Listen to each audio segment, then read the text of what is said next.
Hello viewers, I am LAKSHMI Padmanabhan. Welcome to Gandhi Hacks in South Africa.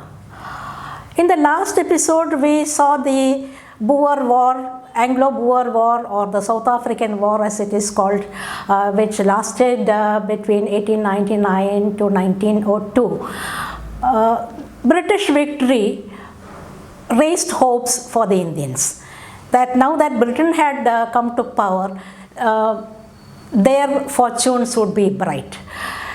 Now, Mohandas Gandhi also felt that his presence in South Africa was not an absolute must, that he could think of going back to India. And whatever initiatives that he had started there, like the Natal Indian Congress, could be carried on by his trusted friends like Pasi Rustamji, Mansukh Lal Nasser, and so on.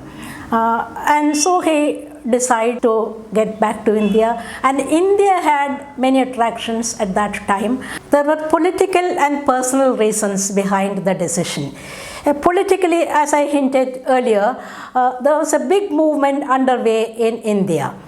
The freedom movement, you can say, in a sense had begun, and Gandhi wanted to be a part of it, if only to persuade the Indian leaders to think of the South African question.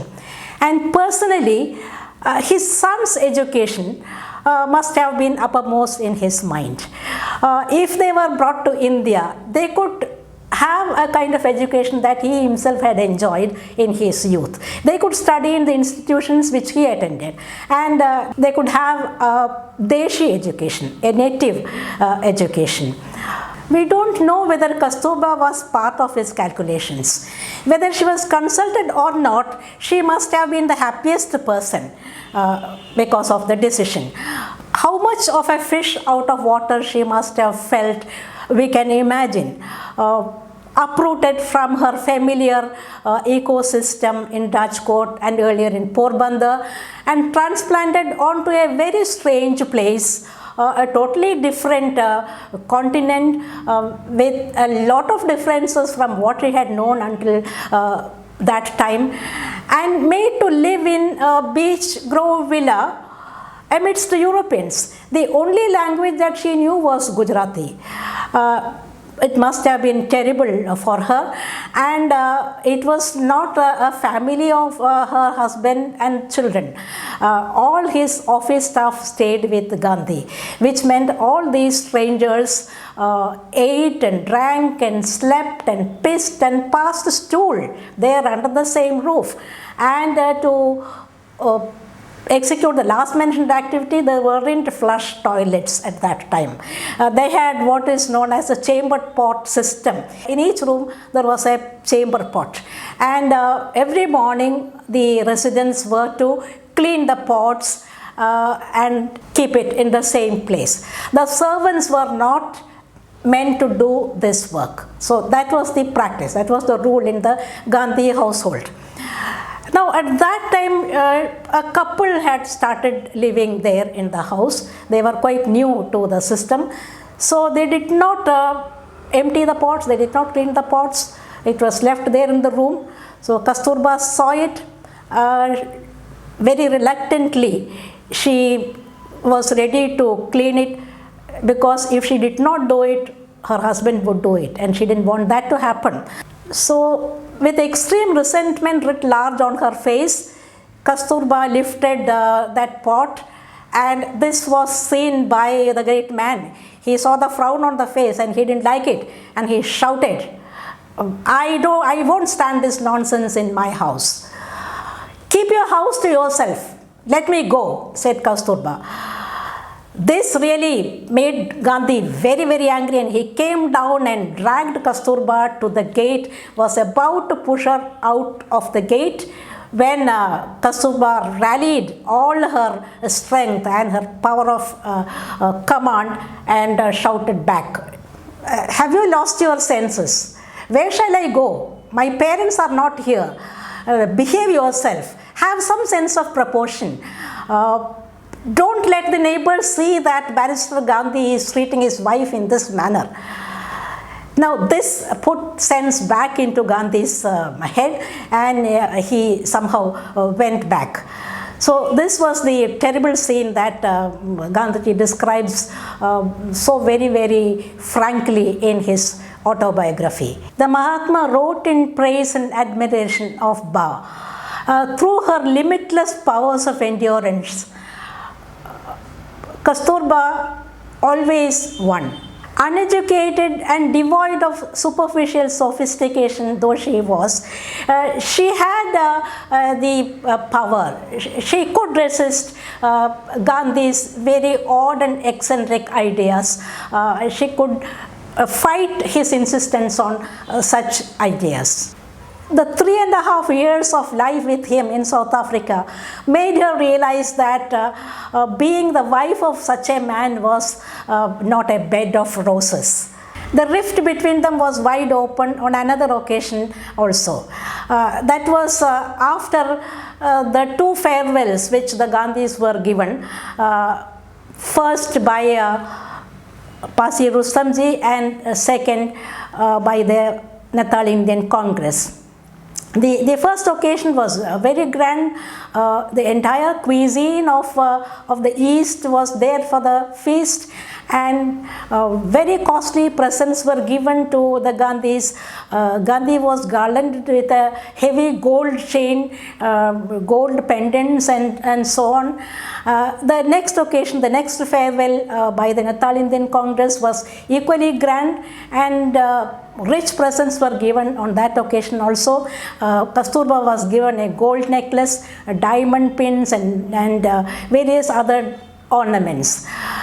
Now Gandhi accepted all these gifts. He could not say no, but he did not sleep that night. They had started that Gandhi had been advising people to give up all ornaments, and they themselves had been following a very simple lifestyle.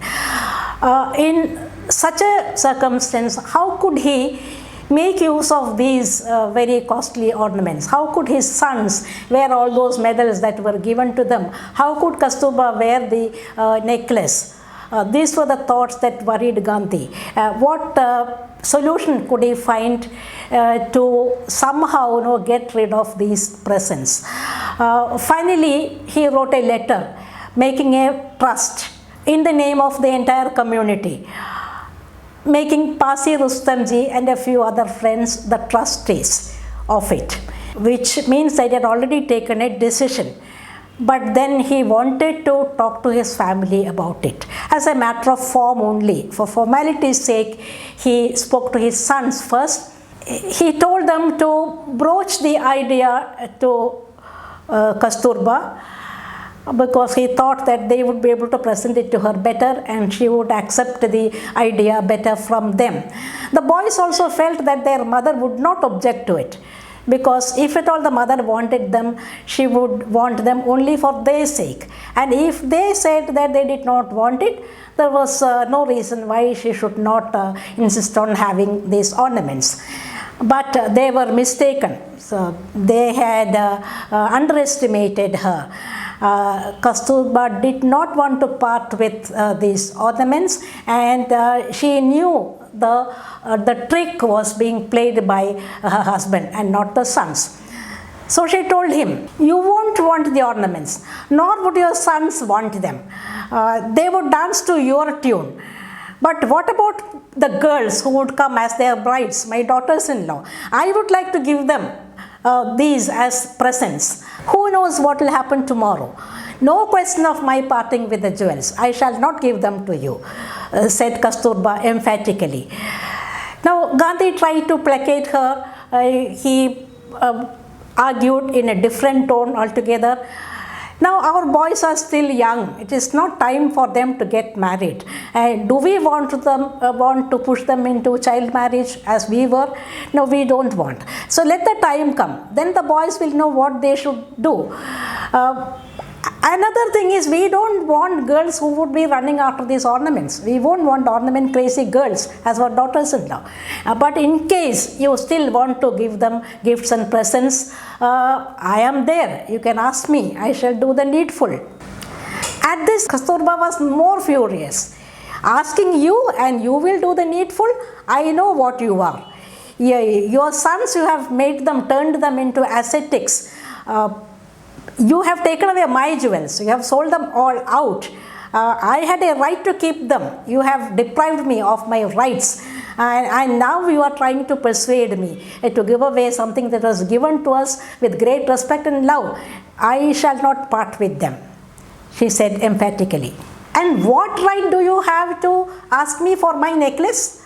I shall not part with this gold necklace. The necklace was given to you for your service or for my service? Asked Gandhi. Okay, granted, it was for your service. But what service could you render if I were not there behind you? You dumped all sorts of people on my head. I drudged all through the day and night, slaving for you. And you claim that you were given the gifts for your service. It is as good as my service. These were irrefutable arguments, and Gandhi was silenced. But he could not be swayed from his decision to invest all that gold in the trust. Kasturba's pet wishes were the burnt offering at the altar of her husband's principles. Enough fodder in all this for the critics of Gandhi, who blame him for being a very bad husband, not at all thoughtful of the feelings of his wife. But we have to admit that his behavior was ideal as far as his position as the public figure was concerned. And his advice to future generations of leaders, of public personalities, was that they should not accept costly gifts from anybody. Costly gifts are like bribes, and there is always some kind of an expectation behind the gift, and you may have to behave dishonestly, you may have to behave in an untruthful manner if you accept gifts from people. So advice that could be taken by generations of leaders in India and elsewhere. And later on, Kasturba also appreciated this aspect of the decision, and she was happy that her wishes were kept aside and Gandhi's principles won. Thus, freed of the taint of possessions, Gandhian family returned to India in 1901. We will have a peep into that voyage and the unexpected happenings, also the landing in India, in the next episode. Thank you.